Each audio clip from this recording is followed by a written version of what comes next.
Hello Ratbags, it's Jade Plays Games. Welcome to another Pixark video. Pixark is fast approaching. We've got rumours of a potential release at the end of March, and the games developers have said it will be coming at the end of March rather than the beginning. Got loads of information to go over. Huge news about Taming though, about what to expect with your dinosaurs. A massive difference compared to playing Ark Survival Evolved. If you don't know, in Pixark you're going to be able to capture and use these dinosaurs that you see around you and lots of the creatures. However, there's big difference between this and Ark. We're going to be going through that, loads of more information, loads of stuff you might not have found out or known, and taking a look at brand new screenshots, looking at customization, looking at characters, looking at all sorts of things like inventory management, as well as biomes and resources, and what you'll be doing to gather stuff. I am really hyped for Pixark. Let's get out of the way though. Pixark is not a rip-off, people. It is being developed with permission by Wildcards. They are the people that make Ark. They have licensed the actual IP. They have basically owned, or SNAIL Games own part of this IP, of Ark IP. So that means they can do what they want with it, really. But they're taking it in their own direction. We've got an interview with one of the executive producers. I'm going to go over that. That's where most of the information about Taming comes from. And loads of good stuff. So come with me. Loads of info about Pixark. Now, it's important to understand that the footage you're seeing behind me is from ChinaCon last year, so this is a good 6, maybe even 9 months old footage now. Lots of things have changed. As you can see, it's very similar. If you've ever played Ark Survival Evolved, the inventory management and the way that you move your items around is exactly the same as the inventory management in Ark Survival Evolved. Obviously, they've redesigned some of the fonts and the UI, but it's very similar in my eyes in terms of the stats, in terms of how you boost your abilities. What I do like is this though. The customization items that you're seeing is still what's going to be the major draw of doing things and gathering things for your character. You'll be able to do all sorts of stuff, wear all sorts of different armors, and not only that, but the actual character creation is going to be really robust. Recently, the Pixark Twitter page has been putting up screenshots and saying that this is actually character creation. You're going to be doing a lot more than just simply mucking around with your body shape. You may even be able to adjust pixel by pixel your hair, your face, your makeup, so that you can have things like dummies, and you can have things like really mad hair, like a hairstyle that is just yours rather than some of these presets.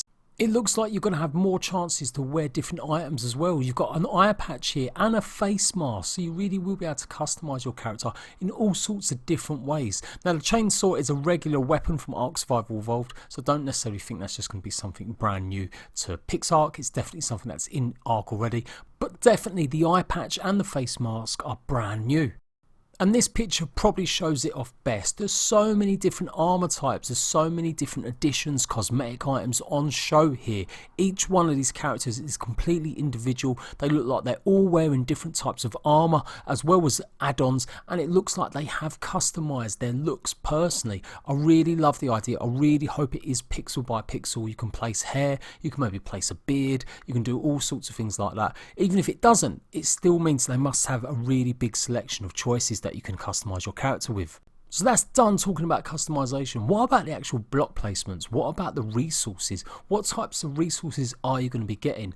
Are they going to be there forever? Are you going to come across an iron deposit and it will just still be there and you'll come and mine it every now and then? Or can you make the world run dry? Remember, the world is procedurally generated, but it's not infinite. It won't last forever. The maps do have a specific size. Now, they are going to be much larger maps, judging by how many obelisks there are, and looking at some of the footage that I've already seen as well off camera of the actual size of the maps, it does look like there's going to be much more biomes diversity in these actual structured maps.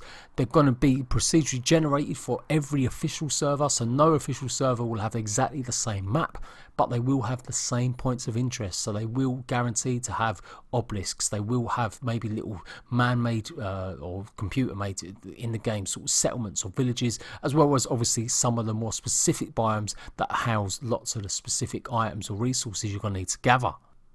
Digging is going to be a massive part of Pixark. You really will be spending a lot more time in caves gathering resources, just like Minecraft and other games like that.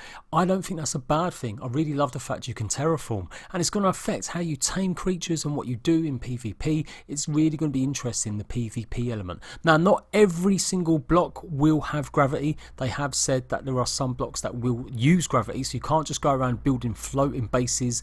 There will be some blocks that will have gravity affected. And from this picture you can see we've got foundations. Now in Ark Survival Evolved you place your foundations, and it normally means that you can build above it and you have like almost a little bit of leeway where you can go free to the left, free to the right, free up, free down without any further support. So maybe it's going to be the same system judging by these bamboo sticks or these bamboo trellises on top of these foundations. Now a huge criticism of Ark is there's not enough customizable items, there's not enough decorative items. You can't just go decorating your house and pimp it out with lights, but look at all this stuff you've got. You've got man sort of special custom beds, you've got proper nice looking chests, rugs, light fittings. Now some of this stuff is in Ark, but it looks a damn sight prettier in this game. And here's where it really shines and shows its Minecraft influences. You can see the resource blocks clearly in this crevice. There's lots of different types, so it's going to be just like Minecraft. You'll go down and look for some of these resources, you'll harvest that particular block, and you'll take yours back with you to either smelt or to be placed as or crafted in a special block for later use. And you'll be taking back these items to build stuff like this. Look at this amazing ice structure or blue block palace. Some people are saying this is an actual dungeon. Some people from the trader saying it's the blue yetis in a dungeon. I still think this is man-made. I think this is part of like, some set designers have gone out and built this purely for the trailer rather than being dungeons. And you've got this one as well, which looks fantastic. We'll have to wait and see exactly. Maybe it is a dungeons. This one looks, because it's all one block, that's the only thing that makes me think it is maybe a dungeon. If it's procedurally generated, it's a lot easier just to make everything out of one block and place it everywhere. But it's beautiful. It's really just reminiscent of Minecraft and all the structures you could build with the voxels, and I love that building. I can't wait to get back into that style of building. Supposedly there could be a creative mode with it as well for single player, and absolutely it goes hand in hand with what Ark are doing at the moment. They've just implemented their own creative mode so that you can spawn in loads of resources really quickly without entering loads of stupid commands. Now a big shout out to Viking Dow who pinpointed me to this link. It's a great YouTube channel. It's actually the official Pixark entertainment channel. They've got loads of great little videos. I'm going to be showing you loads of stuff from this and giving you heads up about what's going on when they're releasing it. And they kind of want you to do that because they're promoting the game massively. It is in Chinese though, lots of it, so there's no like English subtitles. It is geared towards the Chinese market. But look at this base building on Brontos. That's pretty standard. You can do that in Ark Survival Evolved, you can do that on lots of creatures. But have you ever seen this? Base building on underwater creatures, huge massive mantas. Now this wasn't in my creatures to look out for video. They're adding brand new ones. Like I said, there's going to be 60 creatures at the start and they're still going to be adding more and more. But look at these, this is fantastic. Building your base on a manta. So going back to the massive news I spoke about, Taming, what's going on? There was a brand new interview with Peter Chang. He's one of the executive producers of Pixark, and in it with player one he said this: unlike Survival Evolved, Tames in Pixark will only last for a maximum of 3 days. It's a tweak that Kang feels will rectify one of Ark's biggest design flaws. He envisions a path that makes dinosaurs easier to tame but of a limited duration game. That is absolutely massive stuff. That is like one of the biggest problems that I have come to realise Ark does have. In PvE, people just collect these dinosaurs like Pokemon, but they don't do anything with them. They rarely take them out, they're rarely of use. People still take the same dinosaurs to do boss fights, they still take T-Rexes. People don't use hardly any of the dinosaurs. They actually go out and spend days taming. They just bring them back and they just sit in their big massive barns. He goes on to say, we felt like the whole dinosaur farm concept was a poor design choice because it encouraged players to stockpile hundreds of dinosaurs for no reason. It created this scenario where players felt compelled to go online and feed the dinosaurs or they would die. He said having an attachment to your dinosaurs is great, but it'd be a lot more fun if you had to time raid focused dinosaurs before each raid. That is amazing stuff. That is such a clever thing. I am loving this idea. I know some of you might be going, no, I want to keep my lovely pixelated dinosaurs. But bearing in mind, he's talking about official servers. I'm sure on single player, I'm sure on your dedicated servers, there will be some sort of option where maybe you can keep the life of your dinosaurs longer. But I think this is a fantastic idea. It will evolve raiding. I can't believe there's going to be raiding in a game like this because normally think about it, it looks like a Minecraft game. It looks like a Trove game. You don't necessarily associate games like this with going around and killing and destroying people's bases, but you're still going to be able to do all of that stuff, and now you're going to really have to think about it. No longer just stockpiling loads of dinosaurs to use them only now and then or just for one raid.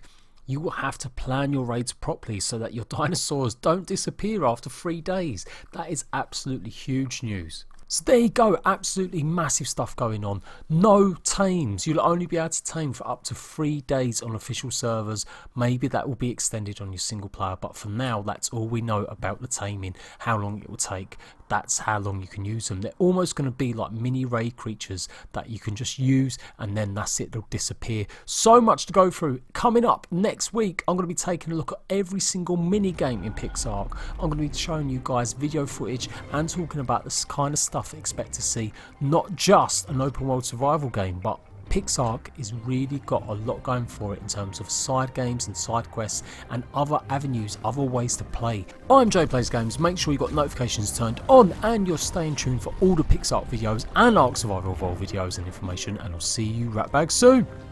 So that's the characters out of the way and maybe customization, what to expect. What about the actual block?